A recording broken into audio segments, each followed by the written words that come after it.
Hi friends, ನೀವು ನೋಡ್ತಾ ಇದ್ದೀರಾ ಇದು ಸಂಗೀತ ರಾಜ್ ಯೂಟ್ಯೂಬ್ ಚಾನಲ್. ಇವತ್ತಿನ ರೆಸಿಪಿ ಟೊಮೊಟೊ ರೈಸ್. 10 ನಿಮಿಷದಲ್ಲಿ ಟೊಮೊಟೊ ರೈಸ್ನ ಹೇಗೆ ಮಾಡೋದು ಅಂತ ನೋಡೋಣ ಬನ್ನಿ. ಇದಕ್ಕೆ ಬೇಕಾಗಿರೋ ಇಂಗ್ರೀಡಿಯೆಂಟ್ಸ್: 2 ಈರುಳ್ಳಿ, 3ರಿಂದ 4 ಹಸಿಮೆಣಸಿನ್ಕಾಯಿ, ಅಚ್ಚ ಖಾರದ ಪುಡಿ, ಶುಂಠಿ ಬೆಳ್ಳುಳ್ಳಿ ಪೇಸ್ಟ್, ಸಾಸಿವೆ, ಜೀರಿಗೆ, 3ರಿಂದ 4 ಟೊಮೊಟೊ ಮತ್ತು ಕೊತ್ತಂಬರಿ, ರುಚಿಗೆ ತಕ್ಕಷ್ಟು ಉಪ್ಪು. ಈಗ ಮಾಡುವ ವಿಧಾನ ನೋಡೋಣ.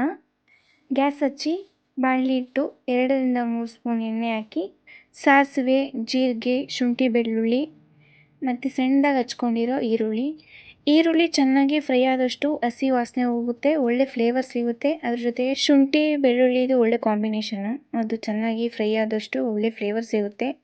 ನಾವು ಮಾಡೋ ಅಡುಗೆಯಲ್ಲಿ ಒಳ್ಳೆ ಟೇಸ್ಟ್ ಸಿಗುತ್ತೆ. ನೆಕ್ಸ್ಟು ಹಸಿಮೆಣಸಿನ್ಕಾಯಿ, ಅದು ಕೂಡ ಈರುಳ್ಳಿ ಜೊತೆ ಚೆನ್ನಾಗಿ ಫ್ರೈ ಆಗಬೇಕು.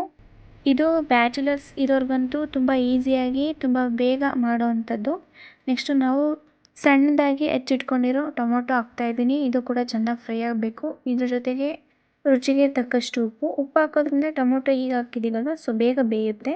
ನೆಕ್ಸ್ಟು ನಮಗೆ ಖಾರ ಬೇಕಿದ್ದರೆ ಅಚ್ಚ ಖಾರದ ಪುಡಿನ ಚೂರು ಜಾಸ್ತಿ ಮಾಡ್ಕೋಬೇಕು, ಅಥವಾ ಹಸಿಮೆಣಸಿನ್ಕಾಯಿ ಕೂಡ ಜಾಸ್ತಿ ಹಾಕ್ಕೊಬೋದು, ಯಾವುದಾದ್ರೂ ಓಕೆ. ಇದು ಒಂದು 20 to 30 ಸೆಕೆಂಡ್ ಚೆನ್ನಾಗಿ ಫ್ರೈ ಆಗಬೇಕು. ಇದರಲ್ಲಿರೋ ಉಪ್ಪು, ಹುಳಿ, ಖಾರ ಎಲ್ಲ ಚೆನ್ನಾಗಿ ಮಿಕ್ಸ್ ಆದರೆ ಒಂದು ಒಳ್ಳೆ ಟೇಸ್ಟ್ ಸಿಗುತ್ತೆ ನಮಗೆ.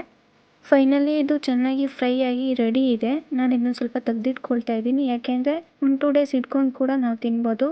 ಯಾಕೆಂದರೆ ಪ್ಯೂರ್ ಎಣ್ಣೆಯಿಂದನೇ ಮಾಡಿರೋದು, ಯಾವುದೇ ಥರ ನೀರು ಕೂಡ ಬಳಸಿಲ್ಲ ನಾವಿಲ್ಲಿ. ನಾನು ಸ್ವಲ್ಪ ಬಾಣಲೆಯಲ್ಲೇ ಬಿಟ್ಟಿದ್ದೆ, ಅದಕ್ಕೆ ಇವಾಗ ರೆಡಿ ಇರೋ ಅನ್ನನ ಮಿಕ್ಸ್ ಮಾಡ್ತಾಯಿದ್ದೀನಿ. ಅದ್ರ ಮೇಲೆ ಕೊತ್ತಂಬರಿ ಸೊಪ್ಪು ಕೂಡ ಹಾಕ್ತಾಯಿದ್ದೀನಿ. ಹಾಕಿ ಚೆನ್ನಾಗಿ ಮಿಕ್ಸ್ ಮಾಡಿ ಇವಾಗ ಇದು ತಿನ್ನೋಕೆ ರೆಡಿ ಇದೆ.